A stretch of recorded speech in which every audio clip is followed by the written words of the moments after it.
অবশেষে বহু জল্পনা কাটিয়ে ডুরান্ড কাপের কোয়ার্টার ফাইনালে মোহনবাগানের মুখোমুখি হচ্ছে ইস্টবেঙ্গল এবং কলকাতা ডার্বি আমরা এই মরশুমের প্রথমবার দেখতে পাবো। এবং প্রথমবার বলা যায় না, কলকাতা লিগে অলরেডি কলকাতা ডার্বি হয়েছে, বাট একদম মানে মেন টিম তারা একে অপরের মুখোমুখি হচ্ছে প্রথমবার ডুরান্ড কাপেই।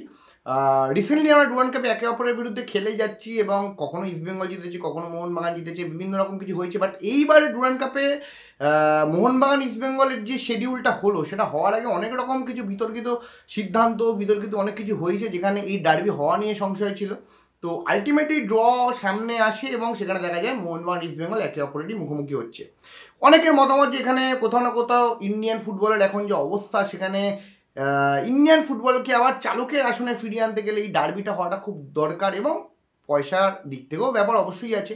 সবাই ডার্বি দেখবে, প্রায় পশ্চিমবঙ্গের সমস্ত বাঙালি তারা ডার্বি দেখতে পছন্দ করে, তো সেটা হয়তো সেখান থেকে কিছু না কিছু তো তারা তো আর্ন করবেই, তো সেটা স্বাভাবিক, এটা কোনো খারাপ ব্যাপার নেই। আলটিমেটলি যেটা ব্যাপার, যে ডার্বি হচ্ছে, যেটা আমরা দেখতে পাবো 17 তারিখ।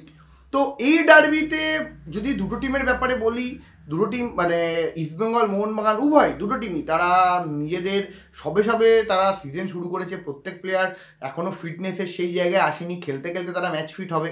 তো আপাতত দেখতে গেলে ইস্ট বেঙ্গলের টিমটা বেটার শেপে আছে, তার কারণ তারা কিছুটা আগে মোহনবাগান থেকে প্রি সিজন স্টার্ট করেছে। অস্কার ভুজন প্রথম থেকেই তিনি ছিলেন, একদম যবে থেকে প্রি সিজন স্টার্ট হয়েছে তার তদারকিতেই পুরোপুরি ইস্ট বেঙ্গল উঠছে।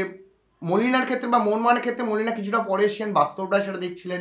আস্তে আস্তে মোহনবাগান ছন্দে ফিরছে, প্লাস কিছু প্লেয়ারের চোট, আগের ম্যাচে যেমন আলবার্তো রড্রিগেজ খেলেননি এবং মনবীর সিংহর একটা চোটের সম্ভাবনা আছে, ব্যাপার আছে। তো সেক্ষেত্রে মোহনবাগান কিছু না এলোমেলো হলো। ডার্বিতে কোনো টিমই কেউ মানে আগিয়ে রাখে না, কেউ পিছিয়ে নেই। ডার্বিতে অলওয়েজ আমরা কেউ প্রেডিক্ট করতে পারি না কখন কী হতে পারে। তো তাও বলতে গেলে যে এইবারে হয়তো ডার্বিতে সত্যি ইস্টবেঙ্গল মোহনবাগানকে টক্কর দিতে পারে। রেজাল্ট কী হবে সেটা তো সময় বলবে, বাট টক্কর দেওয়ার মতন বা এবারে মানে বিগত কিছু ডার্বিতে হচ্ছিল যে ইস্টবেঙ্গল একদমই মোহনবাগানের ধারে কাছে আসতে পারছিল না। আগে সিজনে টিম করেছিল, বাট পারফরমেন্সের দিক থেকে সেরকম কিছু আসেনি। বাট এইবারে কিন্তু ডার্বিতে ইস্টবেঙ্গল কিন্তু সমস্ত যে বিগত কিছু সিজনের যে বদলা, সেটা কিন্তু নিতে চাইবে। সেটাই হয়তো ইস্টবেঙ্গলের সমর্থকেরা আশা করবে যে ইস্টবেঙ্গল এই যা খেলছে, রিসেন্টলি তারা 6 গোলও দিয়েছে, মোহনবাগানও 5 গোল দিয়েছে, বাট ইস্টবেঙ্গল একদম ডমিনেটিং ওয়েতে 6 গোল দিয়েছে এবং বেটার শেপটা যত, সেক্ষেত্রে ইস্টবেঙ্গল ফ্যানেরা তো তারা আশা করতেই পারে।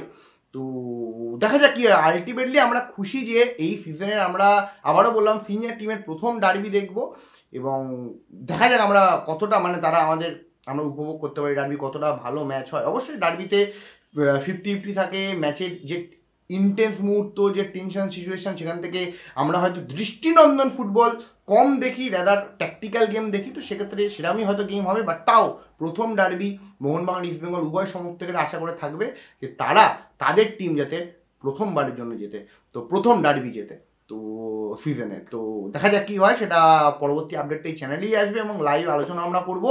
তো দেখা যাক কী হয়। তো আপনাদের কি মতামত অবশ্যই কমেন্ট করে জানান। ভালো লাগলে অবশ্যই লাইক শেয়ার সাবস্ক্রাইব করতে বলবেন না। ধন্যবাদ।